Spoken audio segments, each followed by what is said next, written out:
প্রথমবারের মতো আয়োজিত হয়েছিল নারী ক্লাব সাফ চ্যাম্পিয়নশিপ, যেখানে দক্ষিণ এশিয়ার 5 দেশের 5টি ক্লাব অংশ নিয়েছিল।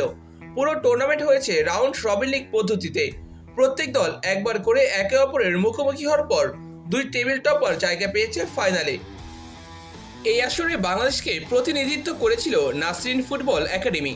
জাতীয় দলের ব্যস্ততা এবং ফুটসাল টুর্নামেন্ট থাকায় অভিজ্ঞ ফুটবলারদের ছাড়াই অংশগ্রহণ করতে হয়েছিল দলটিকে। জাতীয় অনূর্ধ্ব-17 এবং অনূর্ধ্ব-20 দলের ফুটবলার নিয়ে গঠিত হয়েছিল দলটি। এছাড়া দলের সিনিয়র হিসেবে ছিলেন সঞ্জিদা আক্তার। প্রথম ম্যাচে হোস্ট নেপালের এপিএফ ক্লাবের কাছে 4-0 গোলে হারলেও সেকেন্ড ম্যাচে পাকিস্তানের করাচি সিটির বিরুদ্ধে গোলশূন্য ড্র করে। তবে তৃতীয় ম্যাচে ভারতের ইস্ট বেঙ্গলের কাছে বিধ্বস্ত হয় 7-0 গোলে। এরপর শেষ ম্যাচে ভুটানের ট্রান্সপোর্ট ইউনাইটেডকে রুখে দেয় 1-1 গোলের ব্যবধানে। ম্যাচের 38 মিনিটে গোল হজম করার পর শেষ মুহূর্তে গিয়ে দলকে পরাজয়ের হাত থেকে রক্ষা করেন সুরভি আকন্দ প্রীতি। সিনিয়র পর্যায়ে এটাই তার প্রথম গোল এবং নারী সাফের এই আসরে নাসরিন ক্লাবের একমাত্র গোল এটি। টুর্নামেন্টে 4 ম্যাচ খেলে 2 ড্র এবং 2 হারের মধ্য দিয়ে 2 পয়েন্ট নিয়ে টেবিল পয়েন্টের শেষের দিকে থেকেই আসর সম্পূর্ণ করেছে দলটি। সাফের এই আসর থেকে বাংলাদেশের আসলে পাওনাটা কি?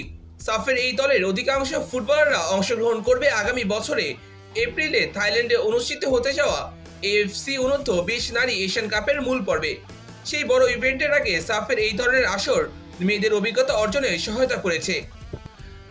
তাদের ফিটনেস উন্নতি, কনফিডেন্স বাড়ানোর পাশাপাশি নিজেদের উইকনেসগুলো খুঁজতে সাহায্য করেছে এবং প্রতিপক্ষ থেকেও নতুন কিছু শেখার সুযোগ ছিল মেয়েদের কাছে, যা এশিয়ান কাপের মতো বড় ইভেন্টে বাংলাদেশের মেয়েদের আত্মবিশ্বাস বাড়াতে সাহায্য করবে। নাসরিন একাডেমির হয়ে একমাত্র গোলটি করা সুরভি আকন্দ প্রীতি শেষ ম্যাচে প্লেয়ার অব দ্য ম্যাচের পুরস্কার জিতেছেন। বয়স ভিত্তিক পর্যায়ে প্রায় 25টি গোল রয়েছে তার। সুরভি টেকনিক্যালি দুর্দান্ত একজন নাম্বার 9। সাফের এই ধরনের আসর সুরভির মতো তরুণীদের মেলে ধরার অন্যতম সুযোগ। তার position sense, pressing, dual, holding play, passing সবকিছু একজন প্রপার নাম্বার 9-এর মতো। অন্যদিকে সেন্টার ব্যাক অর্পিতা বিশ্বাস এবং জয়নব বিবি দুজনেই ভালো পারফরমেন্স করেছেন। দলটির গোলরক্ষক করাচি সিটির বিরুদ্ধে ক্লিন শিট রেখেছিলেন। সব মিলিয়ে অভিজ্ঞতা অর্জনের জন্য ভালো একটা মঞ্চ ছিল ফুটবলারদের জন্য। অন্যদিকে একটা লম্বা সময় পর আবারও মাঠে ফিরছে নারী ফুটবল লিগ। 11 দল নিয়ে আয়োজিত হচ্ছে এবারের আসর। বাফুফে পরিকল্পনা করছে জানুয়ারিতে শুরু করে 1 থেকে 1.5 মাসের মধ্যে আসর শেষ করতে।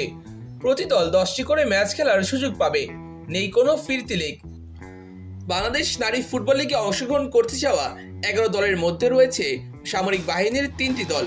আনসার, বাংলাদেশ পুলিশ এবং বাংলাদেশ আর্মি অংশগ্রহণ করবে এবার আসরে। এছাড়া রয়েছে BKSP, Nasrin sporting club, Dhaka rangers football club, Siraj স্মৃতি সংসদ, সদ্য পুষ্করণী যুব স্পোর্টিং ক্লাব, কাছারিপাড়া একাদশ, রাজশাহী স্টার্স এবং ফরাসগঞ্জ স্পোর্টিং ক্লাব।